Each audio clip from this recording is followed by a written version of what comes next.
উপস্থিত আছেন মোহাম্মদ স্যার এবং আমার সাথে আমার যে স্টাফগুলো সকলের প্রতি আমার আন্তরিক সালাম।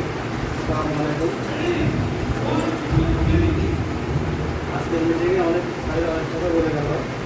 তো সবার একটাই লক্ষ্য যে আমরা ভালো কিছু ভবিষ্যৎ কিছু দেওয়ার জন্য। তো এখন যোগটা আছে প্রত্যেকবার বর্তমান যোগটা চ্যালেঞ্জিং একটা বিষয়।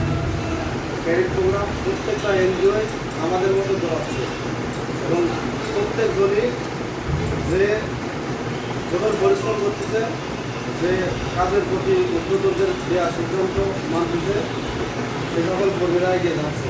আমরা এখানে এসেছি, আমাদের প্রত্যেকটা পরিবারে আমাদের দিকে তাকিয়ে আছে। আমি আসছি, আমি এখানে চাকরি করি, আমার পরিবারে আর কেউ চাকরি করে না। আর আমি যদি এখান থেকে ভালো কিছু না করি, আমার বয়স যদি এখন 20 বছর হবে, আমি যদি কর্মী থাকি, তখন আমার প্রতিষ্ঠান হয়তো এভাবে এখন যেভাবে অ্যাকসেপ্ট করতেছে, ভবিষ্যতে আমাদের এভাবে অ্যাকসেপ্ট করবে না। এই জন্য আমাদের দরকার আমাদের নিজের ভালোর জন্যে আমাদের পুরো দিন ভাবনা যায়। প্রতিষ্ঠান থাকবে, প্রতিষ্ঠান দিনের পর দিন এগিয়ে যাবে, আমরা থাকবো না। এই জন্য আমাদের টিকে থাকার জন্য কঠোর পরিশ্রম করতে হবে এবং প্রতিষ্ঠানকে ভালোবেসে কাজ করতে হবে, যাতে করে আমাদের ভাগ্যের পরিবর্তন হয় এবং আমাদের পরিবার পরিজন যারা আছে আমরা বলতে পারি যে আমি কেউ চাকরি করে আমি এই কিছু করতে পেরেছি, আমার পরিবার বা আমার ফ্যামিলি বলতে পারে মানুষজন যেহেতু চাকরি করে অনেক কিছু করেছে, যাতে এই প্রতিষ্ঠানের মধ্যে আরেকজনের চাকরি করতে আসে।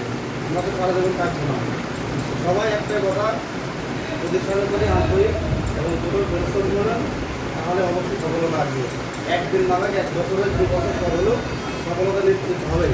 এটা বলে শেষ করছি। সবাই ভালো থাকবেন। ধন্যবাদ।